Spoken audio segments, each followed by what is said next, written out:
마약 투약 의혹을 받아오던 배우 이선균 씨가 전지용 씨가 마약을 투약한 혐의로 경찰에 입건됐습니다.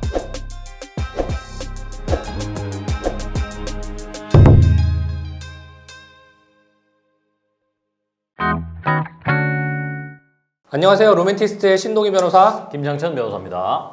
자, 오늘은 요새 화제가 네. 되고 있는 연예인 마약 수사와 관련된 이야기를 해보려고 합니다. 그러니까요. 참 이선균 씨 GD 제가 너무 좋아하거든요. 아저씨 때 너무 좋아하는데 어쨌든 네. 사건에 연루가 되어 있는 것 같아요. 네. 자, 일단은 두 분이 경찰서에 출석해서 수사를 받았다라는 사실들은 모든 분들이 알고 계실 텐데 이게 도대체 어떻게 수사가 시작됐고 네. 수사는 앞으로 어떻게 진행될 것인지에 대해서 궁금해하시는 분들이 계실 것 같아요. 지금 보니까 그 이용업소 여정 5번 진술로 일단 수사는 개시된 것 같아요. 네. 이선균 씨 같은 경우에는 내사 단계를 거쳤다가 여러 가지 혐의가 조금 발견됐다는 사유로 아마 지금 입건되어가지고 피의자 신분인 것 같고 GD 같은 경우도 마찬가지로 그런 진술로 이제 조사가 진행됐던 것 같고 지금은 사진 출석해가지고 나는 억울하다. 혐의가 없다라고 지금 밝히고 있는 그런 과정이죠. 자, 그러면 시청자분들이 생각하실 때는 뭔가 마약한 것 같아요 라고 말만 하면 다 불러? 이게 뭐 수사가 너무 광범위해지는 거 아닌가? 이렇게 그렇죠. 생각할 수도 있을 거예요. 사실은 근데 마약 범죄 특성상 같이 했던 공범의 진술이나 아니면 뭐 매도자면 제가 샀어요 하면 매수인의 진술 등으로 조사가 이루어지는 경우가 사실은 대부분이죠. 그렇죠. 왜냐면 이게 되게 내밀하고 맞죠. 숨어서 하고 피해자의 고소나 이런 게 없는 범죄이다 보니까 맞습니다. 이게 관련자의 진술로 관련돼 있다라고 생각하는 사람들을 소환하면서 수사가 이루어지는 거죠. 마치 성범죄와 비슷하다고 보시면 되겠죠. 근데 이제 차이는 성범죄는 피해자가 있기 때문에 그 피해자의 고소로 그렇죠. 수사가 진행될 수 있는데 마약 같은 경우에는 그 피해자의 고소가 없기 때문에 딱 누군가가 발각됐다 그러면은 그 관련자들의 진술을 통해서 소환하는 방법밖에 없는 게 현실이죠. 맞습니다. 그래서 이거 관련해서 마약 범죄는 함정 수사의 범위를 좀 넓혀야 그런 논의도 된다라는 있죠. 논의도 있는 것 같아요 지금. 자, 일단 그러면 이성균 씨와 지드래곤 수사 대응이 달랐어요, 그죠? 이선균 씨 같은 경우는 최초에는 혐의 인정 여부에 대해서 말하지 않았어요. 밝히지 않았어요. 대신 수사에 성실히 임하겠다라고 진행을 했고 GD 같은 경우에는 아니다. 나는 너무 억울하다. 한 사실조차 없다. 그렇기 때문에 나는 자진 출석해서 혐의를 내 무죄를 입증하겠다라고 이제 한 것인데 변호인의 입장에서는 제가 그 두 사건을 만약에 상담에 들어와서 수임을 했다면 이선균 씨의 변호인과 같이 행동하지 않았을까 하는 생각이 들어요. 억울했기 때문에 자진 출석을 하고 그렇게 했겠지만 GD의 경우에 만에 하나 정밀 검사에서 양성이 나왔다면 아직은 결과가 나오지 않았죠. 나온다면 정말 큰일 나잖아요. 변호인의 입장에서는 조금 더 신중히 갈 수밖에 없을 것이다. 그렇다면 제 판단에는 이선균 씨의 변호인의 대처가 조금 더 나은 것이 아닌가.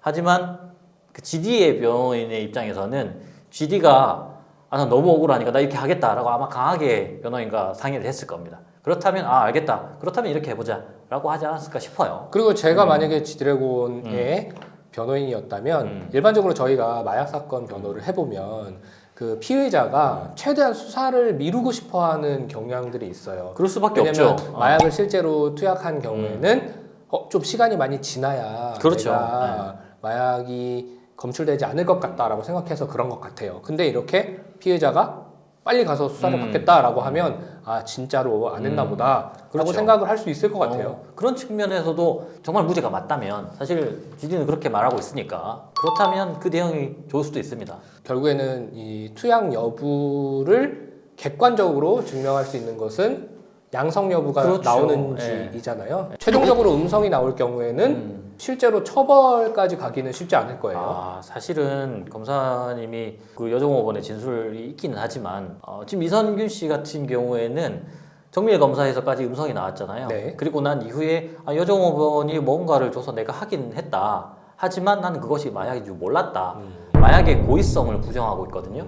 마약을 고의로 해야 죄가 되는 거 아닙니까? 네. 그렇다면 마약 혐의 자체를 부인하고 있는 거예요. 현재는 무죄 주장을 하고 있는 겁니다. 무죄 주장을 하고 있는데 공범의 진술만으로 이 사람을 처벌시킨다? 제가 볼 때는 쉽지 않아 보입니다. 그렇죠. 음성이 나왔는데 계속적으로 공소를 유지하고 기소를 할 수 있을까 하는 생각은 들어요. 그리고 지드래곤 같은 경우에도 스스로 혐의를 부인하고 있고 맞습니다. 만약에 최종적으로 음성이 나왔을 경우에는 이게 처벌까지 이루어진다는 건 사실은 쉽지 쉽지 않은 않아 얘기죠. 보입니다. 처음 마약 수사에 이제 변호인으로 입회했을 때 네네. 생각이 나요. 그때 이제 네. 마약 수사 간이 검사 네. 하고 막 그러잖아요. 네네네. 그때 어떻게 하는지 몰랐을 때니까 음. 그래서 어떻게 하지? 그래서 피해자 보고 이제 수사관이 뭐 소변 채취하고 그 다음에 이제 모발 채취를 한다고 하는데 네. 이거 뭐야? 모발 채취 어떤 식으로 하지? 궁금했어요. 네네네. 자 모발 뽑으세요. 또 피의자가 이거 머리를 막 뽑아. 아직도 기억나요. 그 피의자가 아씨 머리도 많이 없는데 이러면서 막 뽑았단 말이에요. 그래서 나는 뭔가 좀 과학적으로 모발을 채취하는 게 있는 줄 알았는데 그냥 막 쥐어 뜯더라고요. 제가 진행했던 사건들을 보면 마약을 하려면 사야 되잖아요. 네. 그래서 최근에는 보면 계좌이체를 하거나 뭐 현금 거래를 한 것이 아니고 코인으로 거래를 하는 경우가 생각보다 있어요. 왜냐하면 범죄를 은폐하려고. 그리고 나서 이제 던지기 수법이라고 하죠. 어느 배달. 장소에 내가 이거 해놓을 테니까 네가 가지고 와라 라고 하는데 그거를 사기치는 사람도 있어요. 배달이 안 와? 배달이 안 와. 돈을 넣었는데 배달이 안 와. 그럼 이 사람 입장에서는 어디 가서 말을 또 못해. 그렇죠. 마약을 내가 돈 줬다 이렇게 말하는 거잖아. 마약을 주문했는데 마약이 안 왔어요. 안 이렇게 할 수 왔어. 없죠. 그러니까. 그래서 그런 경우도 있더라. 참 여러 가지 사건이 많더라. 예. 자, 지금 어쨌든 성균 씨와 네. 지드래곤으로 인해서 좀 주목받고 있지만 아마도 언론에 보도되지 않은 상태인 추가 수사들도 꽤 많이 이루어지고 있을 그렇죠. 거예요. 이렇게 한번 대대적인 수사가 이루어지면 그 대상은 굉장히 넓기 마련입니다. 맞습니다. 그것도 그렇고 이제 처벌도 더 강화되겠죠. 앞으로 어떻게 수사가 진행되는지 지켜보고 네. 추가적으로 어떤 결과가 나오는지 저희도 좀 지켜볼 필요가 있을 것 같습니다. 네, 맞습니다. 오늘 여기까지 말씀 나누겠습니다. 감사합니다. 감사합니다.